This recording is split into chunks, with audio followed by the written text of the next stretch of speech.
Welcome to the 159th installment of Ear to the Ground, the Land Stewardship Project's audio podcast on family farming, sustainable agriculture, local food systems, and local democracy. I'm Brian DeVore, editor of the Land Stewardship Letter. During the summer of 2014, the Minneapolis Park and Recreation Board passed an Urban Agriculture Activity Plan, which will govern how parkland and facilities are used to promote a local food economy in the city. The Land Stewardship Project, working with Hope Community in the Phillips neighborhood of Minneapolis, has supported the development of the activity plan, seeing it as a way to advance urban farming and a healthy food system in the city. However, when the initial plan was released to the public, it contained no reference to racial equity, although members of the community had called for a racial justice framework at numerous listening sessions throughout the city during the comment period. After Hope Community and LSP raised concerns about this issue being ignored, the Park and Recreation Board agreed to include racial equity and race-conscious evaluation measures to help Park and Recreation Board staff and community members measure the benefit of the plan for communities of color. Land Stewardship Project organizer Dylan Bradford Kesty recently talked to me about LSP's work with Hope and why it's so important for a city's park system to recognize racial equity when developing plans for utilizing space for urban agriculture, among other things. I am the third organizer working with Land Stewardship Project and community-based food systems in the metro region, increasing access to food, increasing access to land, and really building power and community around a more fair, just, and healthy food system. And in that work, Land Stewardship Project has had this 5-year partnership with Hope Community right in downtown Minneapolis on Franklin and Portland. And in that partnership, we build power and community, we grow vegetables, we build urban and rural connections between our LSP farmer members and our Hope growers. And in that work, we talk about how does this food create more justice and equity in our society. As from a Land Stewardship Project perspective, we believe that there is no sustainability without racial equity. And so our work leads with that in the metro region as we work for a more sustainable and just food system with an ethic for the land. And so in that 5-year partnership, Land Stewardship Project has stood in solidarity with Hope in the past and has worked with Hope Community on multiple issues. And it came up this year that the Minneapolis Park and Recreation Board, after doing research and doing listening sessions throughout the community, had drafted up a Minneapolis Park Board Urban Agricultural Activity Plan. And this would be the plan to kind of guide the work of the Minneapolis Park Board in using public land and using Park Board land to grow food for education, to have spaces to talk about native species of plants and edibles and things of that nature. Mm-hmm. Everything that we are very excited about to make sure folks understand that there are edibles, that we have fruit and nut trees that are not just ornamental and pretty, but actually useful for people. And when we first saw this plan as Land Stewardship Project and as Hope Community, we're very excited for this commitment to have more access to land and more people growing food on the land and using it as an educational opportunity. But what was really disappointing when this plan came out back in May of 2014 was the complete lack of a racial equity lens in the plan. And so what I mean by that is when the park board undertook this activity plan, they did listening sessions throughout the metro region and throughout Minneapolis, talking to residents in North Minneapolis, South Minneapolis, East, West, at different parks and in different spaces, including a listening session at Hope Community. Where at this listening session, it came up, and it came up at multiple listening sessions, that folks were excited to get more people on the land, but we wanted to have racial equity in the plan explicitly. Because we know from the past, and we know that in the society we live in, if we do not explicitly address racial equity, then it's not part of the plan. Mm-hmm. And so we brought that up, that we want to make sure that this plan is moving forward and is working for justice and equity for all people who it's going to impact. And in that context, it comes from a perspective that Hope Community and the Hope Community leaders have been working on this since 1999 with Shaka Makali and others who are working on this work at Hope Community have been putting pressure on the park board to include racial equity at large for all of their work, for the hiring practices, where funding goes, tracking who has access to parks and who feels that those are safe spaces for them. And so this work came up as a really clear partnership activity of Hope Community and land stewardship project as we're working on urban ag. And this urban ag activity plan has come up talking about urban ag, and we're talking about racial equity in the plan. It made very clear sense that Land Stewardship Project and Hope Community would partner on working to make sure that this plan does not just get passed, but gets passed with racial equity very clearly in the plan. You gave some good examples of how racial equity would look in the park system in general, say in hiring practices, in what parks are open, where resources go. What can you give me a couple examples of how that would maybe work in an urban ag type situation? I think very clearly it's understood that our food system is never designed, it doesn't operate in a way that is fair, just, and healthy for all people who are in the food system, from those who are undocumented and unprotected, from seed to waste stream. There's folks who, the systems of oppression that we live in our society, exploit and are taken advantage of. And so we're looking at our smaller food system, or our food shed of Minneapolis.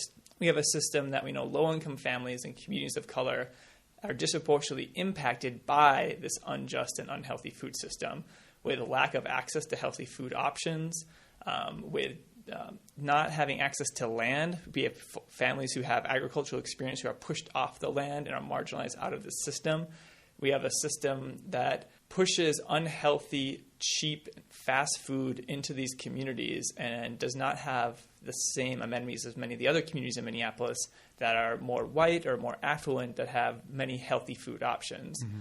And so from a food sovereignty or a food democracy perspective, giving people access to land to grow their own food is a big first step of allowing people to have control of their own food system, that they do not have to rely on a food system that has not been working for us. We can do it ourselves. And so one perspective is that this, from having racial equity in the urban agricultural activity plan of the park board, as the park board is public land, all people using that space should have equal access to it and have equal benefits from it, mm-hmm. especially those who have been pushed out of the system. If you're thinking about a park in general, we're not talking about tearing up a soccer field or tearing up a baseball field and planting an urban garden. It's more using land that exists already that is not used for another activity, and doing those demonstration activities as an educational.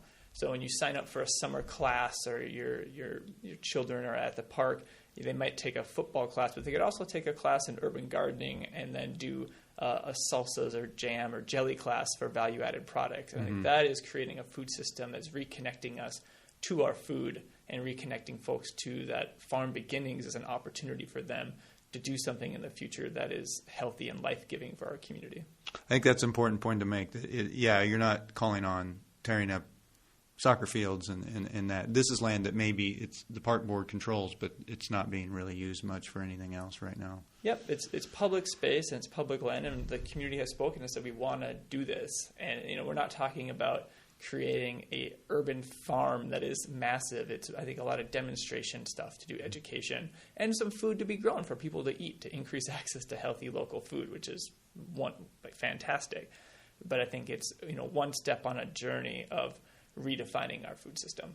How about other cities who have, in general, their park system has really made a concerted effort to make racial equity part of their planning process and the way they manage the parks? Do you know anything? I think as other cities who are leading on racial equity, this was part of the work that Hope Community and Land Stewardship Project partnered on, is to use a toolkit that came out of Seattle, the Racial Equity Toolkit Assessment, and also from a Minneapolis organization, Organizing Apprenticeship Project, OAP, using those in tandem to to truly guide our work as what do we do in this situation where policymakers held listening sessions, community does not feel heard, and we look at a 16-page document on urban agriculture and the word racial equity is not even included in the plan, we do not feel heard. And so looking at the Racial Equity Toolkit Assessment out of Seattle and other cities that are leading on putting race explicitly in plans, racial equity,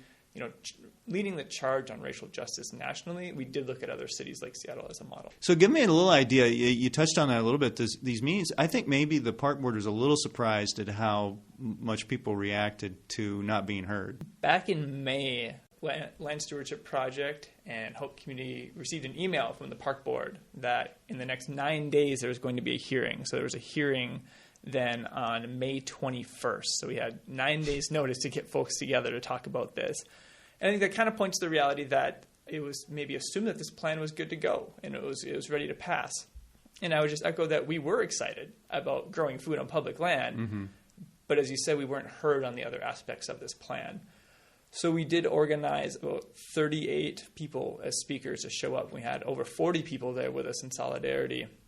And of the 38 speakers who showed up, there were 38 speakers who took to the mic on May 21st. 25 of them explicitly talked about including racial equity in the plan. And it wasn't our goal to side attack or from the flank. The goal was we did have a short amount of time, and we wanted to get as many people there as possible, as the listening sessions have already happened, and we did not feel heard. So we're going to come to your meeting and make sure you hear us, that we support you in passing this plan, but we want you to do it right. So let's do it right, include racial equity in the plan, define it in the glossary of terms, and then we can move forward with implementing this plan together that is just and equal for all people in the city. And so when we showed up on May 21st, we had a large group of our community members, and we said our 3 asks very clearly. We said include racial equity in the plan, define it in the definition, define racial equity in the definition of the urban agricultural glossary of terms, and include a racial equity impact assessment in the evaluation measures. And that's where we use Organizing Apprenticeship Project and the Seattle Racial Equity Impact Assessment Toolkit as examples for the Park Board to say other policymakers are doing this. Other policymakers in other cities are doing this. It is time for you to be on the cutting edge and do this and move Minneapolis forward for this one part of your plan, for the one part of your work as a Park Board. And it seemed to work. I mean, they seemed to heard you, or at least that finally they heard you. So on May 21st, we did have a very strong showing. It was very clear after the Park Board had some conversation that the plan was not going to pass that night, that it was sent back to staff to be worked on and to follow up on our 3 asks. In the month of June, we were impressed that the Park Board worked directly with Hope Community, and Land Stewardship Project recommended a few folks to be at the table, in a community table of all people of color, work together to work with the Park Board and help push them on what our asks really mean. And when the plan came back up, we met again with the Park Board on Wednesday, July 16th was the next time we came together. So they took all the month of June, and they did some really good work. They listened to the community members. They looked at examples of other policymakers. They used the racial toolkit assessment, the racial equity toolkit, and the racial equity assessment or impact assessment toolkit. And they came back on Wednesday, July 16th, and we looked at the second draft, and all of our asks were there. And it was worth the people. It was worth us showing up and speaking, and it was worth taking that time to do the plan right. So on Wednesday, July 16th, Land Stewardship Project again showed up with Hope Community with a large group of members to say thank you for listening, thank you for doing this right, and thank you for growing more food in the community.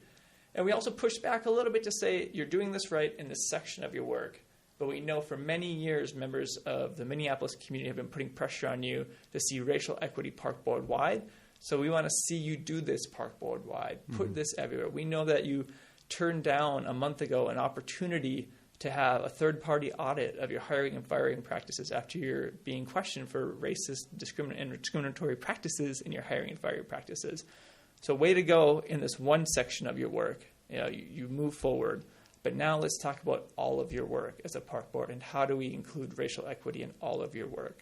One of the examples of one specific example we were thinking of when we're talking about this is tracking the funding.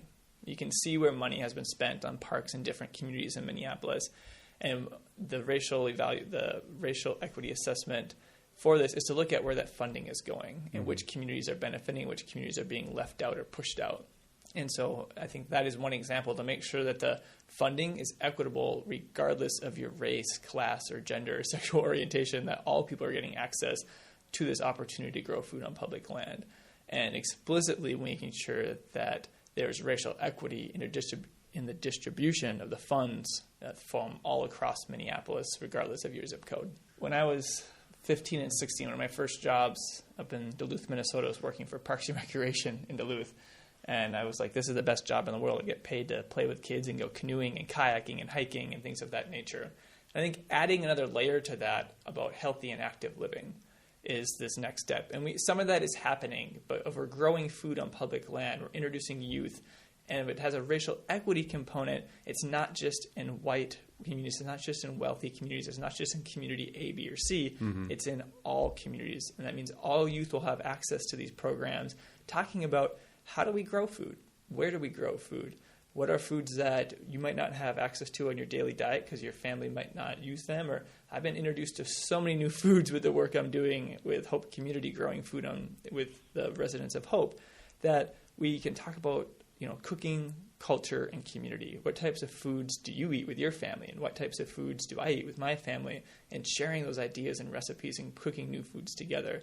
And I think that's a really beautiful opportunity to build friendships and allies and build community and building racial justice throughout the entire city. And that we all eat food. We are all human. We all need these things. And from youth being able to have access to these things and have opportunities to think about growing food themselves, growing foods in new and innovative ways to feed our population, I think that's really exciting. So what's the next step? I think the next step from our perspective of Land Stewardship Project is continuing to support Hope Community in working on pushing the park board on racial equity at large. We want to see this campaign as continued pressure, continued community involvement, and building that power in community to win this fight, to push them forward and be, we were voted, Minneapolis Parks and Recreation was voted one of the best park systems in the nation.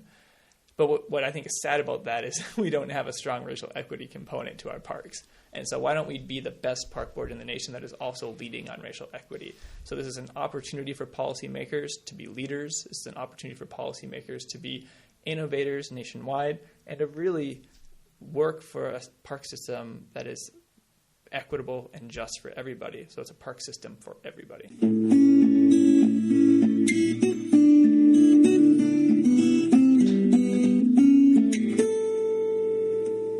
For more information on LSP's work with Hope Community and food justice issues, see www.landstewardshipproject.org and check out the Just Food for All section of the website.